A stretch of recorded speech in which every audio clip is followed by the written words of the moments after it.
بسم اللہ الرحمن الرحیم۔ رشتے جب ٹوٹنے پہ آ جائیں تو اچھائیاں اچانک غائب ہو جاتی ہیں اور ان کی ساری برائیاں ایک ایک کر کے سامنے آنا شروع ہو جاتی ہیں۔ اشفاق احمد کہتے ہیں، مجھے بہت جستجو تھی کہ عشق مجازی اور عشق حقیقی کا فرق جان سکوں۔ ایک دن ابو جان نے بتایا، اپنی انا کو ایک شخص کے سامنے ختم کرنے کا نام عشق مجازی ہے اور اپنی انا کو سب کے سامنے ختم کرنے کا نام عشق حقیقی ہے۔ جب دیواروں میں دراڑیں پڑتی ہیں تو دیوار ٹوٹ جاتی ہے، اور جب دل میں دراڑیں پڑتی ہیں تو دیوار بن جاتی ہے۔ دل مشکل میں ڈوبا ہو، سوچ فکروں میں الجھی ہو تو اللہ سے دعا کرنا اور اتنا توکل ضرور کرنا کہ وہ رب تمہاری تمام دعاؤں کو دھیان سے سنتا ہے اور جواب بھی دیتا ہے۔ وہ ضائع نہیں جانے دے گا ان دعاؤں کو جو خلوص دل سے مانگی جائیں۔ لوگ تم سے چاہے کچھ بھی چھین لیں، تمہارا مقدر نہیں چھین سکتے۔ مشکل وقت بتا کر نہیں آتا، مگر سکھا کر اور سمجھا کر بہت کچھ چاہتا ہے۔ جب وہ ناراض ہوتا ہے تو انسان کو اکیلا چھوڑ دیتا ہے، اور جانتے ہو کہ اکیلا چھوڑنا کیا ہوتا ہے؟ جب بندہ دعا مانگتا ہے، دعا قبول نہیں ہوتی۔ وہ مدد مانگتا ہے تو مدد نہیں آتی۔ دل نہ راضی ہو تب بھی دعا کے لیے ہاتھ اٹھاؤ۔ کوئی امید باقی نہ رہے تب بھی اس سے مانگو۔ وہ جو رات سے دن نکال سکتا ہے، وہ نا امیدی سے یوں امید نکالے گا کہ تم حیران رہ جاؤ گے۔ مسلسل ایک ہی دعا کو ہر نماز میں مانگنا کوئی اتفاق تو نہیں ہے۔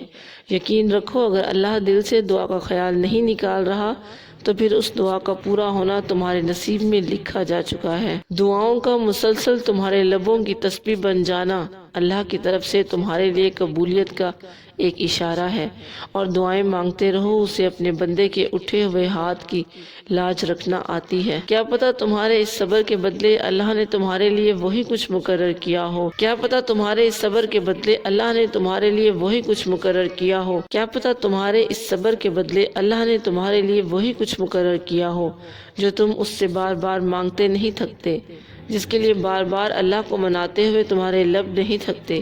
تو پھر یقین رکھو، اس صبر کا صلہ قریب ہے۔ جو شدت سے مانگا جائے وہ ضرور ملتا ہے۔ اللہ آپ کی طرف ضائع نہیں جانے دیتا، وہ دلوں کے حال سے بخوبی واقف ہے، اور اگر نصیب میں بہتر ہوا تو جو تم چاہتے ہو وہی تمہیں ملے گا۔ اللہ تمہاری چاہ سے انکار نہیں کرتا، وہ تمہارا صبر سنبھال کر رکھتا ہے۔ وہ صدائیں رد نہیں کرتا، وہ بہترین وقت پر نواز دیتا ہے۔ تمہیں یوں ہر بار یقین آ جانا، تمہارے دل میں ہر بار امید کا آ جانا، اور پھر تمہارا دعائیں مانگنا اس بات کی دلیل ہے کہ اللہ کے در سے مدد جلد تم تک پہنچے گی، معجزات کی صورت میں۔ تم غلطی کر سکتے ہو، مگر جو تمہیں یہاں لایا ہے وہ تمام غلطیوں سے پاک ہے۔ اگر تم سے بہت کچھ لیا ہے تو بہت کچھ ایسا بھی دیا ہے جس کے تم قابل نہیں تھے۔ وہ تمہیں ایسی مشکل گھڑی میں جہاں تمہیں سب کچھ ناممکن نظر آتا ہے لاتا ہی اس لیے ہے تاکہ تم جان سکو کہ سب کچھ نصیب یا وقت نہیں ہوتا، کچھ چیزیں بس دعاؤں کی محتاج ہوتی ہیں۔ اللہ تمہارے معاملات وہاں سے ہی حل کر دے گا جہاں سے تم نے کبھی تصور بھی نہیں کیا ہوگا۔ زندگی بس امتحان ہے، ایسا امتحان جہاں خوشیاں بھی ہیں اور غم بھی، جہاں یقین بھی ہے اور خوف بھی ہے۔ تمہیں لگتا ہے کچھ بھی ٹھیک نہیں ہو رہا، مگر تم نہیں جانتے کہ جو کچھ ہو رہا ہے وہی بہتر ہے۔